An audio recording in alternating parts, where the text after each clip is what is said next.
YouTube блогер Дооронбек Адаханов.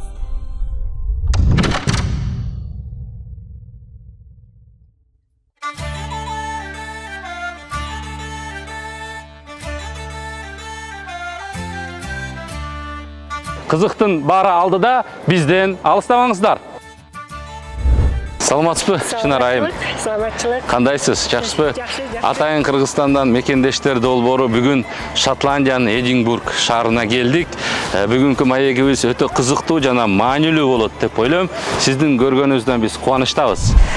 Кош келиңиздер Эдинбург шаарына, Шотландиядагы Эдинбург шаарына кош келиңиздер. Мына эмесе бул университет, мен окуган университет.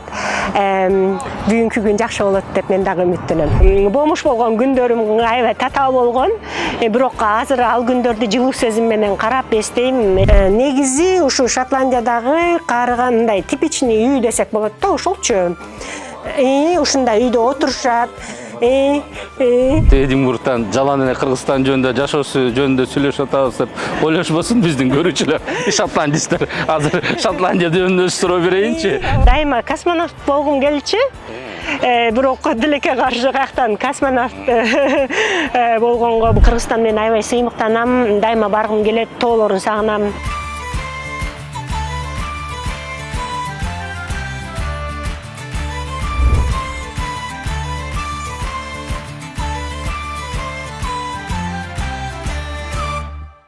Арбаңыздар урматтуу биздин көрөрмандар, кайрадан сиздер менен мекендештер долбоору жана мен Дооронбек Адаханов. Бүгүн биз Шотландиянын Эдинбург шаарына келдик. Бүгүнкү чыгарылыштын каарманы биздин мекендешибиз медайым Чынара Атабекова болмокчу. Кызыктын баары алдыда бизден алыстабаңыздар. Саламатсызбы, Чынар айым? Саламатчылык. Кандайсыз, жакшысызбы? Жакшы. Атайын Кыргызстандан мекендештер долбоору бүгүн Шотландиянын Эдинбург шаарына келдик. Бүгүнкү маегибиз өтө кызыктуу жана маанилүү болот деп ойлойм. Сиздин көргөнүңүздөн биз кубанычтабыз. Кош келиңиздер Эдинбург шаарына, Шотландиядагы Эдинбург шаарына кош келиңиздер. Мына эмесе бул университет, мен окуган университет. Бүгүнкү күн жакшы болот деп мен дагы үмүттөнөм. Атабекова Чынара Болотбековна, Ысык көлдүн кызы, балалыгы көл жээгиндеги Бүкүнбаев айылында өткөн. 1998 жылы балыкчыдагы колледжде кол эмгек сабагынын мугалими адистигин окуган. 2000 жылы Бишкек шаарына келип, Ишеналы Арабаев атындагы Кыргыз мамлекеттик университетинин сырттан окуу бөлүмүнө тапшырып, чет тилдерин окуй баштаган. 2005 жылы университетти аяктаган. Ата-энесинин бизге таянба, өзүңө гана ишен деп айткан сөзү Европадан билим алууга жол ачкан. Германиядагы Вормс университетинин эл аралык бизнес башкаруу адистигин 2012 жылы окуп бүтүргөн. Медицина тармагында окууну эңсеп, бирок турмуш шартка байланыштуу окуй албай калгандыгы үчүн Шотландиядагы окуу жайда чоңдорду кароо адистигине окуп билим алган. Учурда критикалык абалдагы бейтаптар боюнча изилдөөчү, медайым спорт менен машыкканды жакшы көрөт. Ар кандай марафондорго катышып, дайыма чуркоого аракет кылат. Ар бир инсандын ден соолугун жакшыртууга салым кошууну жакшы көрөт. Анда эмесе биринчи эле суроо мындай болсун. Өзүңүз кайсы жердин кызы болосуз? Анан кантип келип калдыңыз бияка? Эмне себеп болду бияка келгенге? Эми бул өтө узун окуя, бирок башынан баштап айтып берейин. Мен эң биринчи Шотландияга келген эмесмин.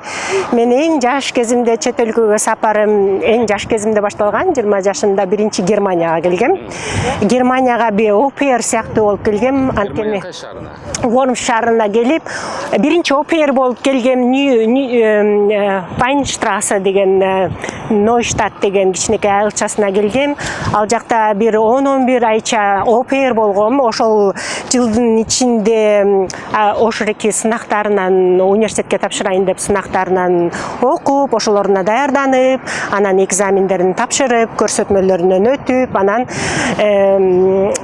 тилекке жакшы, бактылуу болуп, университеттин акысыз кабыл алынган. Вормс шаарындагы ошо Вормс университети болот.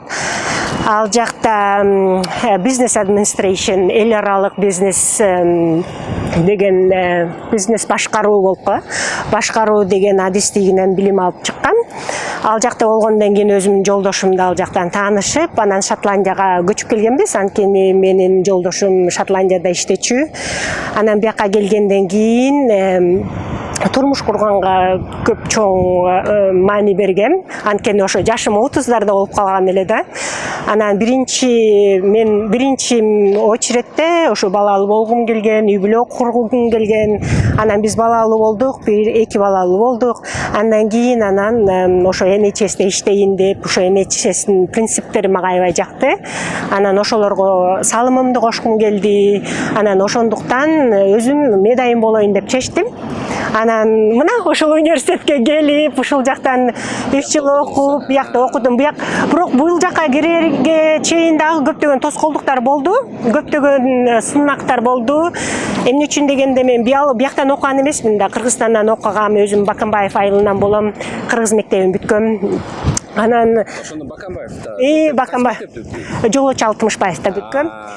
Анан кийин 11 классты бүтүп, анан Бишкекке келдим да.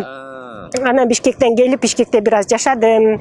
Андан кийин ОПР болуп келдим да Германияга. Анан биякта да көп сынактар болду, бияка кетиш үчүн көп тоскоолдуктар да болду. Барып биологиянын чоң деңгээлинде, өтө жогорку деңгээлинде окуп кел. Ал жактан көп жакшы 5 деген бааны алып кел дешти. Математиканы кайра окудум, кайра экзамен тапшырдым. Англис тилинен IELTS деген бар, ар бир компонентинен 7ден балл алыш керек да. Аларын алып келдим, анан ошентип өттүм. Анан мына азыр силерге көргөзөм университет. Жүрүңүз анда университетке кирелик.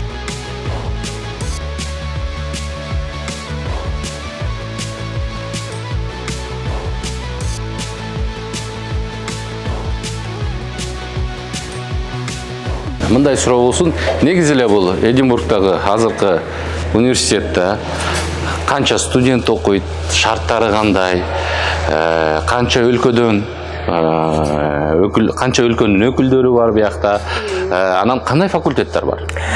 Бул университет аябай чоң университет. Бул бир эле зданиясы, да бир эки здания бар. Ошондо 1000ден ашык студенттер бар. Ар бир өлкөлөрдөн келишет. Кээ бирөөлөр болсо бир кандайдыр бир конкурстарды жеңип келишет, кээ бирөөлөр түздөн түз келишет. Көптөгөн факультеттер бар. Бул жакта спорт, бул жакта медицина бар, бул жакта IT бар, бул жакта креатив жанагы чыгармачылыктардын дагы факультеттери бар. Дагы эмне көбүнчөсү бул НЕПИЯ өзүлөрү ошо медайымдарды чыгарган, ошонусу менен белгисиз да студенттерди ошондой адистерди чыгарган университет аркылуу белгилүү бүт бардык жактарга. Канча өлкөдөн студенттер бар? Менин оюмча бир 50дөн ашык өлкөдөн болсо керек да. Биздин өзүмдүн эле группамда, окуган группамда бир 20дан ашуун өлкөлөрдүн окуучулары чогуу окудук. Кыргызстандан бир эле болдуңуз? Кыргызстандан мен элемин. Жакшы. Бул жерде контракт төлөнбөйт, ошондо? Жок, эгерде Шотландиянын өзүнүн жарандыктарына бекер, акысыз, анан үстүнө дагы стипендия кошулуп берилет. Кээ бир окуулардыкы. Билишимче 700 фунт болот айына. Ошол жетет стипендия только эмелерге, медайымдарга. Бирок башка тармактарындагылар өзлөрү төлөш керек же негизи эле Шотландия боюнча бардык студенттерге акысыз. Аябай акысыз, анан дагы анын үстүнө дагы студенттер көптөгөн жеңилдиктерди алышат. Мисалы үчүн, тияктан тамакты дагы аябай өкмөт үстүнө кошуп берет, жатаканалар дагы аябай үстүнө субсидиз болот да өкмөт аркылуу. Анан дагы эгер мисалы үчүн менин компьютерим жок, ушуну окуй албай атам десем, сага компьютер берет. Мен бул жактан кыйналып атам мындай жазгандан десең, да бир жардамчыларды алып келип берет. Бардык жардамдардын баары бар. Бир гана өзүм окуйм, ошого жетем деген эле максат сенде болуш керек. Калган жардамдын баары университет берет. Жатакана деле бекер, Жатакана деген бекер эмес, бирок кичине төлөш керек. Бирок көбүнчөсү жана алардын ичинде кухнясы бар, Wi-Fi бар. Ошолордун баары өкмөт тарабынан көбүрөөк жардам берилет. Канча жыл окуйт, анан контракт канча турат? эми ар кандай ага жараша да. Мисалы үчүн медайым биз 3 жыл окудук. IT-лер 4 жыл окуйт, юристтер 5 жыл окуйт, ушундай да. А если врачтар болсо 9 жылга чейин окушат. Анда сиз окуган факультетке баралы. Макул жүрүп эле көргөзөйүн.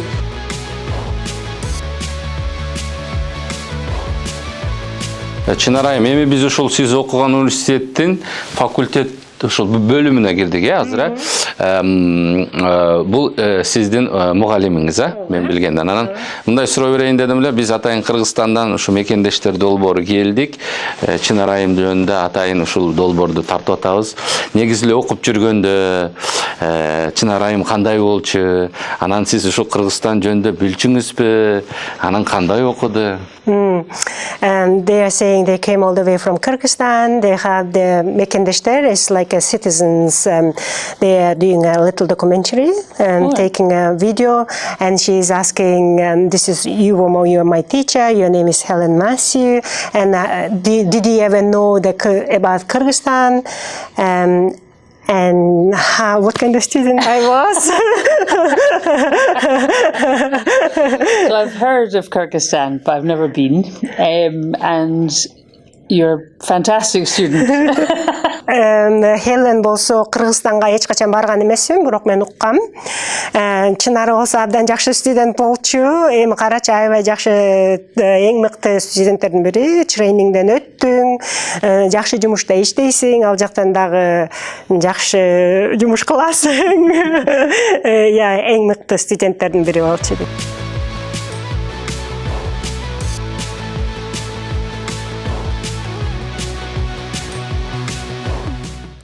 Мисалы үчүн биз студенттер бир комнатада 5 канча керебет болсо ошончо студенттер киребиз. Бул stimulation room деп коет да. Анан бул жакта мисалы үчүн манекендерибиз бар, баардык каражаттардын баары бар. Буларды ортуп албайсың, Булар менен аябай катуу ар жака оролтуп, бер жака оролтуп, кармап, укол сайып көрүп, ушундай жакшы ыкмаларды бияктан үйрөнөбүз. Жада калса кол менен оор кишилерди кантип жылдырыш керек экенин да үйрөнөбүз. Мына бизде мындай сонун мондай шешеп сыяктангандар бар, сылгаякта. Кишилерди жакшылап сылгаяндырат. Бул керебеттери дагы аябай сонун, мындай өйдө кылса болот, ылдый кылса болот, анан буттары мындай баштары минтип отургузсак болот, мисалы үчүнчү. Бүт бардык ыңгайлуу шарттардын бар. Анан биздин больницага барганда алардын деле комнаталары ушуга окшош. Ошондуктан бизди алдын ала даярдайт да. Мисалы үчүн бул манекенибиз көп тилдерде сүйлөйт. Көп тилдерде сүйлөйт. Ал деген азыр бирок эмеге отуташ керек да. Өзлөрү бул мисалы үчүн бул Хелендей болгон. Кыргызча. Жанагы Google Translate'та кайсы тилдер болсо, ошолордун баарында сүйлөйт. Анан үндөрдү чыгарат, мисалы үчүн өпкөлөрүндө кандайдыр бир туура эмес үндөр болуп калса, ошолорду үндөрдү чыгарат да. Анан мына давленияларын, кан басымдарын ушинтип текшергенди үйрөнөбүз, баары мынтип. Анан булардын аттары бар, мунун аты Хелен болсо керек. Анан баардык жакта ушулардан үйрөнөбүз, бул жактарына укол саябыз.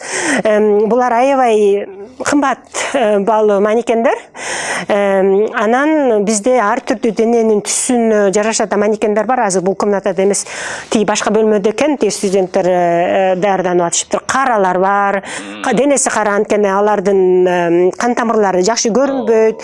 Жанагы кычкылтекти көрүп атканда дагы кичине башка кыйыныраак болот да. Ошолордун баары менен биз көнүгө алабыз, тажрыйба алабыз. Анан жада калса муну бул эгер токко сайылган болсо, атайын жада калса мунун кан тамырын карап, пульсун дагы текшере алабыз. Муну менен мындай кылып. Ооба, бул ушундай. Анан дагы ушу керебеттер, бул жакта дагы мондай кол менен иштөөчү manual handling деп коебуз. Ушундай аппараттар менен иштегенди да үйрөнөбүз. Бул жакта мисалы үчүн муну өйдө көтөргүбүз келсе, мындай өйдө көтөрөбүз. Мисалы үчүн оор адам болуп калса, буту колдору жакшы кыймылдабаса, мындай кылып анан ар кандай түрлөрдү үйрөнөбүз. Анан өзүнүн да сертификатын алышыбыз керек. Мына муну үйрөндүк, муну менен иштегенде жакшы билебиз деп. Качанды ошо больницага киргенге чейин 3 жылдын ичинде ушунун баарын тең кичинекей деталдарынан бери үйрөнөбүз да. Кыскасы менин эң жакшы көргөнүм ушул. Анткени белди да оорутпайт, эч кимге күч келбейт. Анан буттары өзүбүз риск ассессмент кылабыз да. Если пациенттердин буттары кыймылдаса, бирок өйдө жактарын кыймылдата албаса, муну менен тургузабыз. Анан буттарын коюп, анан негизи ушундай шарттардын баары тең биздин жашообузду жеңилдетиш үчүн жасалган да. Бул жакта медайым болуш өтө деле кыйын жумуш эмес. That things are getting worse, and then how did they react to that? Бул негизи эле аябай коркунучтуу комната мен үчүн дагы. Эмне үчүн дегенде бул реанимационный да. Же болбосо жанагы боюнда бар аялдардын бала төрөйт го ошондогу сценарийлору. Бул жакта. Анан бул жакта бүт бардык жакта камералар бар. Анан бул жакта башка да комната бар, control room деп коебуз да. Аны бул докторлар, бул мугалимдер отуруп алып жасайт. Анан бул жакта негизи мониторубуз дагы бар да. Экран. Анда мисалы үчүн кан басымы мынча болуп кетти, пульсу мынча болуп кетти, кычкыл теги мындай болуп кетти деп айтылып турат. Ошого жараша сценарийга карата биз эмелерди жардам беришибиз керек да. Анан биякта экеле студент болот. Анан 20 студент бияктан көрүп турган болот да. Бияктан көрүнбөйт. Көрдүңөрбү? Терезесин ар жагын көрө албайсыңар, бирок алар бизди көрө алат да. Анан ошондо ар бир эме менен степень биринчи эмне кылыш керек, экинчи эмне жардам, ушундай өзүнүн процесстери менен кандай жардам бере алабыз бейтаптарга. Мун болсо аябай канжалаган бакыш. Көп травма алган. Кадимкидей немектин го? Анан бул боюнда бар аял да. Боюнда бар аял. Анан бул көп кандар чыгып, анан ошондой сценарийондо биз кандай тез жардам кылышыбыз керек. Ушундай сценарийлорго түшүрөт. Баары деле тердейсиң, баары деле аябай стресс болосуң, кантип жардам берем деп. Бирок ошого денебиз көнүп баштайт да. Эмоция жагынан дагы бардык жагынан. Жакшы уктай кой. Mannequins aren't going to complain anyhow.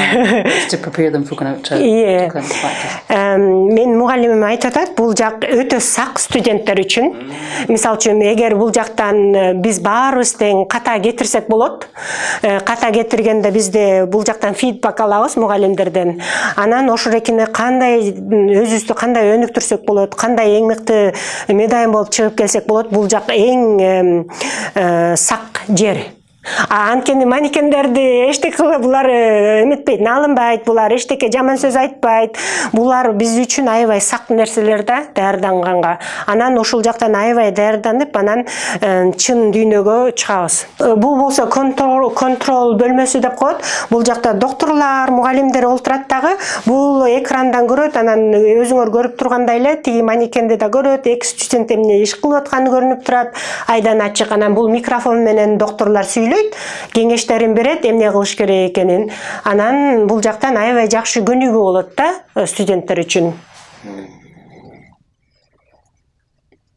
Whereas if we can understand why they're doing that, we can use things like distraction therapy or photographs or something that they're interested in to try and distract them from the noise or the kind of anxiety that they've got going on as well. But in our kitchen we've got a worktop that goes up and down. Бул негизи ошо stimulation бөлмө деп коебуз. Анткени кээ бир кишилер бар, деменция болгон, Анан ар бир биз врачтар гана эмес, бул жакта occupational тераписттер бар, физиотераписттер бар, жанагы төрөткө жардам берген айымдар бар, медайымдар бар, баардык ошо healthcare professional деп коебуз.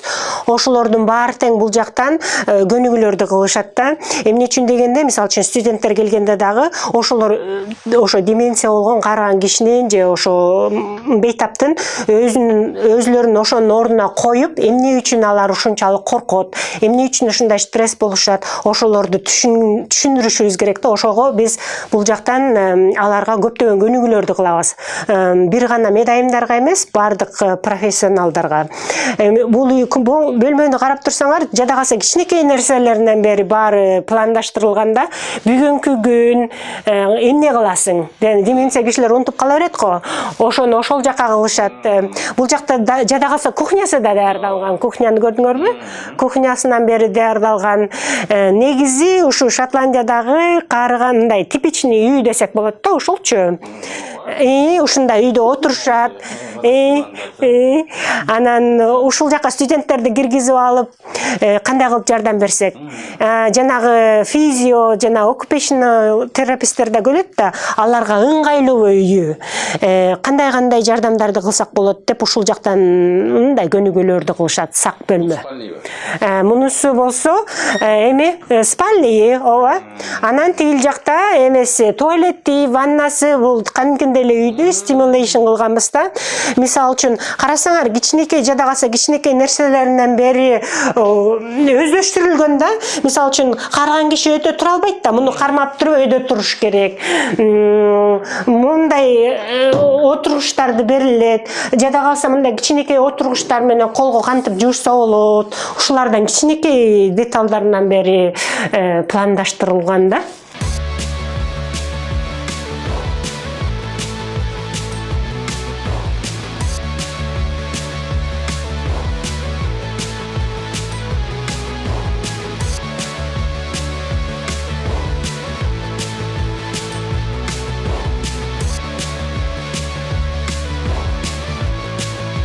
Чынар айым, маегибиздин уландысында биз сиз менен азыр сиз жашап аткан ушул Эдинбург шаарындагы үйүңүзгө келдик. Бул жакта мен ушул сүрөттөрдү көрүп атам. Анан менин угушум боюнча сиз ушул спорт менен машыгасыз да. Ошол жөнүндө да айта кетсеңиз. Спорт мени көп, мисал үчүн менин жумушум аябай оор да, эмоция жагынан да оор, физикалык, психологиялык жактан оор. Ошондуктан ошол экинде кандайдыр бир жакшы өзүмө таасирин кылыш үчүн, мен өзүмдүн ден соолугум үчүн, менин ден соолугум жакшы болсо үй бүлөм да жакшы болот. Ошондуктан спортко аябай кызыгам. Бош убактарымда марафондордо чуркайм, жарым марафондордо чуркайм. Ошон менен аябай көп алектенем да, бош убактымда. Анан мен өзүм медалдарым менен аябай сыймыктанам. Медалдарымдын баары бул жакта илинген, ар бирөөсү. Анан ар бир туулган күнүмдө, ар бир өзүм туулган күнүмө белек кылгандыгым чуркоо. Полум жарым марафонго же марафондо чуркайм. Ошол мага берген белек болот да. Бул мен ошо чуркагандагы номерлерим. Аябай жакшы хобби деп эсептейм.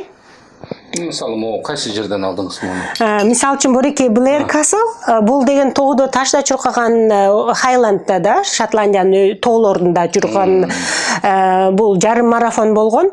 Бул жөн эле түз жолдо эмес, ал тоолордон ылдый түшкөн, өйдө түшкөн, аңдан өткөн, суудан кечкен Blair Castle деген жердеги марафондо. Булардын деле мындай айырмачылыгы эмнеде болот? Мисалы үчүн 6 түрү турат ошо.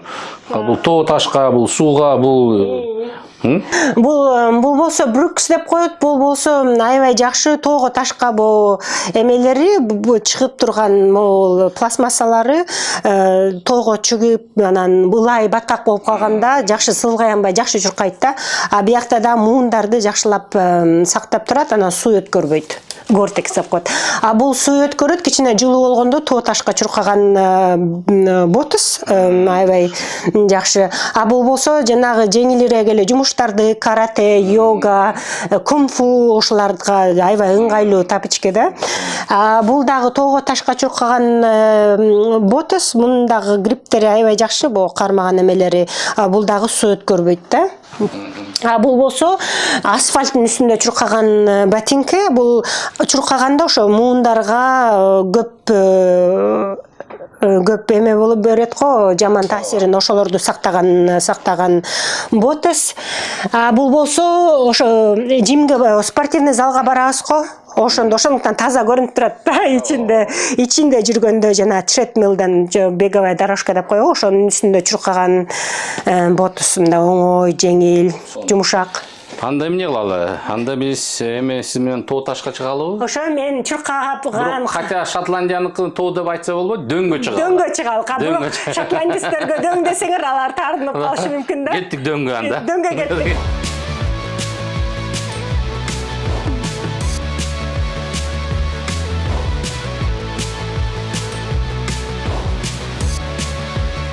Чынар айым, негизи эле биз билгенден ушул сиз спорт багытында өзгөчө мындай бул жактан келип, бул жактан ушу арыктоо, ден соолукту кароо багытында аябай мыкты өзүңүздүн бир кеп кеңештериңизди айтып берсеңиз деген ойда. Кандай кеңештерди берет элеңиз? Биз билгенден сиз ошо спорт менен көпкө чейин машыгып келет экенсиз, анан өзүңүздүн тажрыйбаңызда деле опыт катары ушул арыктоо жолу, ден соолукка кароо жолу дегендей. Негизги нерсе менин өзүмдүн жекече оюмча арыктоо эң биринчи максат болбош керек. Эң биринчи максат кантип ден соолукту чыңдоо болуш керек да, ошол суроону биринчи бериш керек. Мисалы үчүн биз азыр ар кандай консерванттар, ар кандай туура эмес тамактануунун жолу менен денебиздин баарына шишиктерди пайда кылып алып, ошентип толук болуп кетип атабыз. Анан тандабай эле бул аябай даамдуу экен деп эле жей беребиз да. Дисциплина жок. Биз билебиз, кээ бирөөбүз билебиз ушул жаман экен, ден соолукка начар алып келерин, бирок ошончо деле бар өзүңдү дисциплина жок болуп эле, мейли жеп алайынчы, бул жашоого бир эле келет эмесминби дейт да. Бирок ал кыска мөөнөттө эле мындай бир нерсе кызыгып ошону жеп салуу деген кыска мөөнөттө эле канагаттанасың. А узак мөөнөт ал ден соолукка эң начар таасирин тийгизиши мүмкүн да. Мындай жеке суроолорго өтсөк да. Эми мына ушунча жылдан бери Эдинбургта жашап эмгектенип атасыз. Анан кичинекей кезиңизге кайра келип калсаңыз, ушул жашоону кайра жашап өтмөксүзбү? Бул кичинекей чамдан баштап ушул жашоого чейинби? Ооба, эч нерсени өзгөртмөк эмесмин. Жада калса мен эң кыйын убакыт болгондо мен Бишкекке көчүп келгенде, мен өзүм кичинекей айылданмын да. Бишкекке көчүп келгенде эң катаал күндөрдүн бири болгон мен үчүн. Анткени ошол кезде эшикте түнөгөн убакыттар болгон, подъездерде түнөгөн убакыттар болгон. Жада калса ошол күндөрдү да өзгөрткүм келбейт. Ошо процесстен өткөндүгү үчүн мен ушундай адам болдум деп эсептейм. Ар бир өткөн күнүмө Кудайыма ыраазымын. Эч нерсени өзгөртмөк эмесмин. Биздин көрүүчүлөргө, жаштарга кайсы 3 китепти окугула деп сунуштайт элеңиз? Китептердин көп. Эң биринчи мен өзүм немец тилинде Жапайы аккулар деген китеп мага көп чоң таасирин берди. Кичинекей чагымда эмени Каныбек деген романды окугам. Ошол да көп таасир берген. Анан англисче китеп Humankind деген китеп бар да. Ал дагы эң мыкты китептерден бири деп ойлойм. Эң жакшы көргөн китептеримдин бири. Жакшы. Эгерде сиз ушундай мүмкүнчүлүк болсо, дүйнө жүзүндөгү эң таанылмал адамдарды ким менен, мисалы үчүн, отуруп чогуу түшкү тамаккабы же кечки тамаккабы барууну каалайт элеңиз? Юрий Гагарин. Бирок Юрий Гагарин жок да азыр. Сиз айттыңыз го, баары деле ушу ким менен болмоксуз деп. Эгерде мүмкүнчүлүк болсо, Юрий Гагарин биринчи. Ооба. Эмнеге Юрий Гагарин? Мен дайыма ошо кичинекей чагымда эмес, бирок кичине чоңоюп калганда дайыма космонавт болгум келчү. Бирок тилекке каршы каяктан космонавт болгонго, бирок ошого аябай суктанчумун.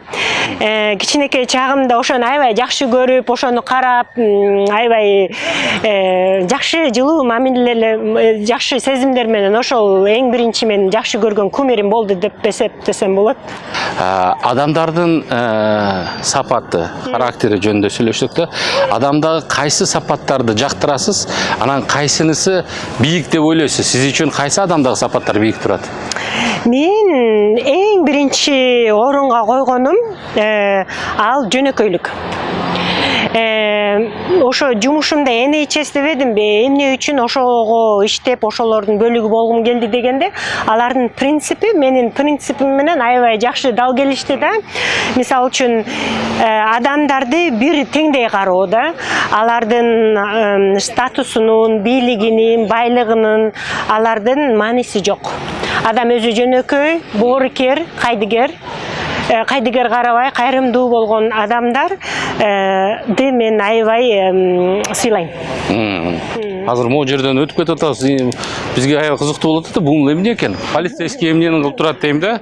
Бул ошо согуш убагындагы ошо киши аюу менен согушуп, анан ошону жарадар кылса керек да. Бул деле бир ушул Эдинбург шотландецтердин символу да, Ал деле ошо символ. Жакшы, сонун. Анда маегибизди улантсак, мындай суроо да. Эгерде биздин студенттер, жаштар ушул чет өлкөгө чыгам десе, чет өлкөгө барып окуйм, билим алам, иштейм десе, кандай кеңештерди берет элеңиз, кандай мотивация берет элеңиз? Алар эмнени билиш керек? Эң биринчи кеңешим өзүңөр ишенгиле дейм. Ар ким өзүнө ишенсе, акчасы жок болсо деле, баары деле ошону кыялданса, ар бир киши кыялына жетет деп ойлойм. Просто аракеттениш керек, аракет күчтүү болуш керек. Анан талыкпай иштеш керек да, жалкоо болбош керек. Анан эгер адам бала ошо жаштар башка жактан окуйм десе, эгер ошол эки каалоосу күчтүү болсо, анда алар сөзсүз окуйт. Аларга менин деле кеңешим деле мындай жардам деле бербейт. Анткени алар ушунчалык жакшы окугусу келет, өзүлөрү эле изденип таап баштайт да. Менин бир гана айтарым, өзүңөргө ишенгиле. Анан азыр биз интернет аябай баарын эле жакшы да, баарын телефонунда бар. Анан информацияларды ошол жактан деле алса болот. Анан кеңешим эч качан мындай ушуга жетпей каламбы деген ойлор болбош керек да, негативный терс. Өзүңөргө ишенсеңер, дайым аткарылат. Анан Кудай ден соолук берсе, анан эки нерсе болсо, анда аткарылат деп мен терең ишенем. Эгерде биздин жаштар сизге кайрылса, Эдинбургка келип, сиз окуган университетке тапшырам десе, жардам бересизби? Албетте. Бардыгына ким кааласа, ким окугум келем десе, мен Инстаграмда бармын, Фейсбукта бармын. Мен өзүмдүн кеңешимди эч качан эч кимден аябайм. Таанысам да, тааныбасам да.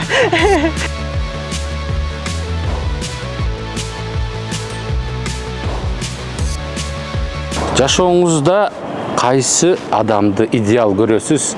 Анан сиз үчүн ошол адам, кайсы адам үлгүлүү? Сиз үчүн мына жашооңуздачы? Может быть, атаңыз болушу мүмкүн, может апаңыз, бирок сиз үчүн мына идеалдуу киши ким? Эми ушу айткандан уялып атам, бирок албетте ата-энең болот, бирок эң негизги менин жолдошум. Ушундай адамдык сапаты үчүн, адамдарга болгон мээрими үчүн, өзүнүн интеллигенти үчүн, мен эч качан мен кыйынмын деп айтпай, жөнөкөйлүгү үчүн, мен кумирим, идеалым деп ойлойм. Анан мен албетте ата-энем биринчи очередте. Жашооңузда, ар кимдин жашоосунда мындайча айтканда кыйын учурлар болот да. Сиздин жашооңузда ошо кыйын учур болду беле? Анан ошону айтып бере аласызбы? Аябай көп болгон. Кайсы биринен баштаарымды да билбейм. Бирөө экөөнүн мисал келтирип айтыңызчы. Ошо мен айтпадымбы, Бишкекке келгенде аябай кыйналдым деп. Анан экинчи кыйналганым бул реанимацияда иштеп башталганда аябай кыйналдым. Эмне үчүн дегенде, университеттен алган билимиңди практика жүзүндө коюшуң керек. Бирок баары бир деле аябай татаал болду да мен үчүн. Эмне үчүн дегенде, ар бир адамдын, пациенттин өмүрү сенин колуңда да. Ар кандай протоколдорду так аткарууда, технологияны өздөштүрө билгениңде, өзүңдүн билимиң үчүн, анан дагы тез чечим чыгарыш керек да. Антпесе 1-2 секунддын ичинде адамдардын өмүрүнө тескери таасир тийип калышы мүмкүн. Анан көп убактарда, ошо баштаганда, жаңы баштаганда, ажатканага барып ыйлаган күндөр да болду бир аз. Бирок эми азыр отурукташып, жакшы болуп калдым дейм да. Анан дагы башка аябай катаал күн болгон. Мен анда аябай жаш элем, 17 жаштабы, 18 жашта эле ошо Бишкекке качып келгем. Бишкекке келген. Анан үй жок, анан мындай мен аябай намыскөймүн дагы да, эч кимге эчтекемди айтпай, анан ошо бомуш болгон күндөрүм аябай татаал болгон. Бирок азыр ал күндөрдү жылуу сезим менен карап эстейм, эч кандай деле мындай жүрөгүмдө калган эчтеке катуу эч нерсе жок да. Жакшы күндөр деп эсептейм аларды деле. Өзүңүздү бактылуу айыммын деп эсептейсизби? 100%, 100%. Эң бактылуу, бул дүйнөдөгү эң бактылуу адамдардын бири деп эсептейм. Анда дагы бир суроо. Эгерде Кыргызстанды сагынсаңыз, эмне кыласыз? Түшүнүктүү, интернет бар, аркы берки бар, бирок сагыныч болот да. Болот. Эмне кыласыз ошондо? Мен барганда тоолорум бар, кичинекей дөңдөрдө, Кыргызстан менен салыштырганда ал жакта биздикине окшогон жайлоого да, ошол жакка чуркайм. Анан кийин өзүбүздүн тамагыбызды жасайм, анан үйгө чалам. Анан үйгө бат-баттан барып келгенге аракеттенем. Мен Кыргызстан менен аябай сыймыктанам, дайыма баргым келет, тоолорун сагынам. Сагынганда эмне ошентебиз. Шотландияга келип атып Эдинбургтан жалаң эле Кыргызстан жөнүндө, жашоосу жөнүндө сүйлөшүп атабыз деп ойлошпосун биздин көрүүчүлөр. Шотландистер азыр Шотландия жөнүндө суроо берейинчи. Шотландия жөнүндө, Эдинбург жөнүндө, булардын када салты жөнүндө, булар кандай эл, саны канча, эмне менен алектенет, ошол жөнүндө деле айтып берсеңиз. Булар Шотландия негизи өзүнчө мамлекет болгусу келет, бирок ал Англия, Улуу Британиянын мүчөсүнө кирет.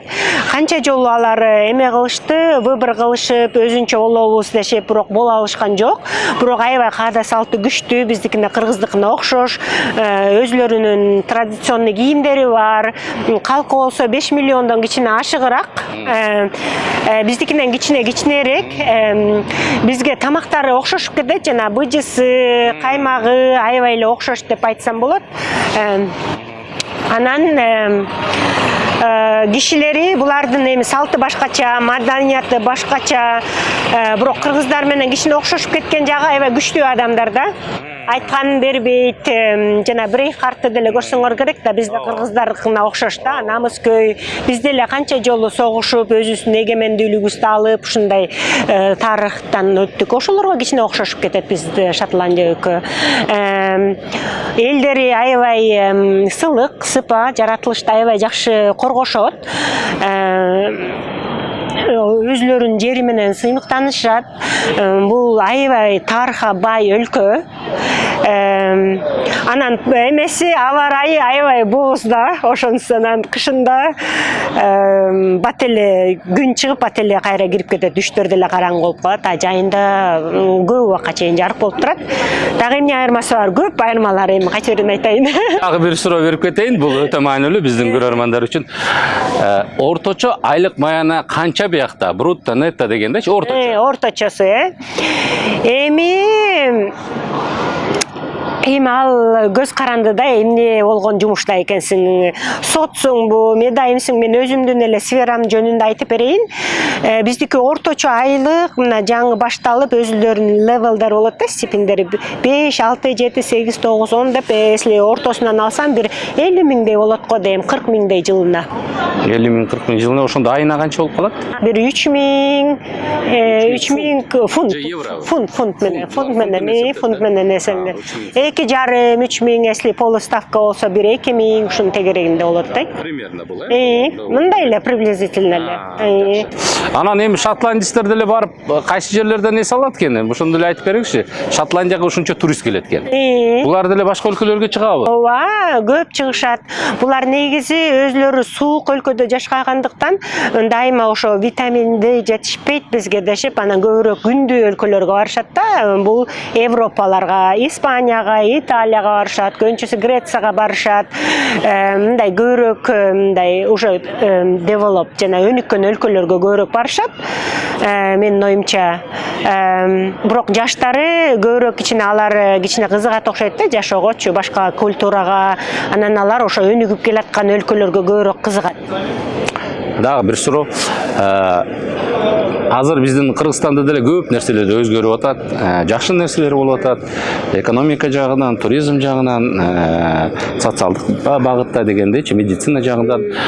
Келечекте Кыргызстанды кандай көрөсүз? Анан биз булардан же тажрыйба алыш үчүнбү, же өзүбүзгө ошондор кандайдыр булардан ыкмаларды үйрөнүп киргизүү жолу мененби Кыргызстанга кандай пайда келтирсек болот? Анан Кыргызстандын келечеги кандай? Мен оюмча, мен өзүм эле негизи эле позитив ойлогонду, жакшы көрөм. Жана үмүттөнөм Кыргызстандын келечеги кенен деп. Анткени биздин жаштар аябай акылдуу. Алар дайыма тырышат, эмгекчил, дайыма эзилденип карасаңар кыргыздардын балдары, кыздары чет өлкөлөрдө көп тажрыйбаларды алып атышат. Жада калса биздин seasonal workerлар дагы алар үйгө барып тажрыйбалар менен бөлүшөт деп үмүттөнөм. Ошо жаңы генерациябыз аябай күчтүү деп үмүттөнөм. Ошолор оңдойт. Баарыбыз деле салымыбызды кошсок болот, кичинеден болсо деле. Бирок келечеги кең деп терең ишенем. Алыскы өлкөдө жүргөн биздин ушул жарандардын негизги патриотизм аябай мындай күчтүү болот да. Патриотизм, анткени патриотизм деген бул нерсе биз эми Кыргызстанда жашап патриоттук сезимдерибиз бар, бирок алыста болгон биздин жарандарды сагынч тарабай, анан сагынып өлкөнү, ошол өлкөдө эмне болуп аткан нерселер кызыктуу болот да. Анан эми сизге ушул маегибиздин аягында биз сизге ушул эркин микрофон берели. Азыр сиз ушул Кыргызстанга өзүңүздүн саламыңызды, каалоо тилектериңизди айтсаңыз болот. Мен бүт мекендештериме ысык салам айтам Шотландиядан. Баарыңарга чын ден соолук каалайм. Эң биринчи байлык чын ден соолук. Бири-бириңерди урматтагыла, сыйлагыла. Анан кичинекей кыргыз жеримди, баарыбыздын жерибизди таза кармайлык деп аябай ошого басым жасагым келет. Ушул жылы барганда Сүкөлгө бардым да, анан көп эле таштандыларды көрдүм тилекке каршы. Анан тоолорго да чыктык. Кичине кишилер таштандыларды бир аз ташташат. Мен эң кааларым, эгер биз өзүбүздүн жерибизди сыйлабасак, кантип анан башка бирөөнү сыйлай алабыз да. Мен оюмча ошол мен кичине кыжаалат кылды баргандачы. Бирок негизи кыргыз элим аябай сонун калк. Биз меймандоспуз, жарокербиз, баарына эшик ачык дейбиз, меймандоспуз. Ошонуңардан жазбагыла. Чын ырайым. Сизге чоң рахмат ушул мекендештер тил долбооруна Эдинбург, Шотландиянын Эдинбург шаарына катышып бергениңиз үчүн. Мен ойлойм бүгүнкү биздин маегибиз өтө кызыктуу болду. Кеңештерге өтө бай көрсөтүү болду деп ойлойм. Анан биздин жаштар биздин көрсөтүүдөн жакшы өзүнө пайдалуу кеңештерди алат деп ойлойм. Анан биздин ушул өнөктөш компаниядан, биздин компаниялардын атынан кичине белектер бар. Кабыл алып коюңуз. Бул мына ушундай нукура колго жасалган Жылдыз Максуталиева компаниясынын атынан сизге. Чоң рахмат, чоң рахмат, чоң рахмат. Бул биздин ушул Door Life Media YouTube каналыбыздан сизге белекте. Чоң рахмат.